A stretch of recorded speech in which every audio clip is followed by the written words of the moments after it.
വിവിധ സോണുകളിൽ നടന്ന മത്സരങ്ങളിൽ വിജയിച്ചവരാണ് CASC സംസ്ഥാന ചെസ് ടൂർണമെന്റിൽ മാറ്റുരച്ചത്.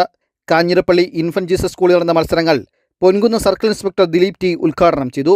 പാലക്കാട്, കോഴിക്കോട്, വയനാട്, തൃശൂർ, മലപ്പുറം, കാസർഗോഡ്, കണ്ണൂർ, എറണാകുളം, തിരുവനന്തപുരം, കോട്ടയം, ഇടുക്കി, പത്തനംതിട്ട, ആലപ്പുഴ എന്നീ ജില്ലകളിലെ കുട്ടികളാണ് മത്സരത്തിൽ പങ്കെടുത്തത്. 14, 17, 19 വയസ്സുകളായി തിരിച്ചായിരുന്നു മത്സരം. 150 വിദ്യാർത്ഥികൾ ടൂർണമെന്റിൽ പങ്കെടുത്തു. മികച്ച വിജയം കാഴ്ചവെച്ചവർ ദേശീയതല മത്സരത്തിൽ മാറ്റുരയ്ക്കും. ഒക്ടോബർ 3 മുതൽ 6 വരെയുള്ള തീയതികളിൽ അമൃത്സറിലാണ് നാഷണൽ ചെസ് ടൂർണമെന്റ് നടക്കുന്നത്. സംസ്ഥാനതല വിജയികൾക്ക് arch priest father Varghese Perinthirikkal, CMC അബല province vicar provincial sister Vinaya എന്നിവർ സമ്മാനങ്ങൾ നൽകി.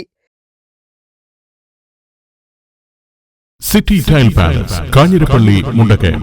വീടുകൾ മനോഹരമാക്കാൻ ഇനി മറ്റൊന്നും പോകേണ്ടതില്ല. പ്രമുഖ കമ്പനികളുടെ ഇന്ത്യൻ, വിദേശ നിർമ്മിത ടൈൽസ്, സാനിറ്ററി, ഗ്രാനൈറ്റ് ഐറ്റംസ്, പുതുമയാർന്ന ഡിസൈനുകളിൽ, അതും ഹോൾസെയിൽ വിലയിൽ. City tile palace, Kanjirappally, Mundakayam. Phone 9947142772.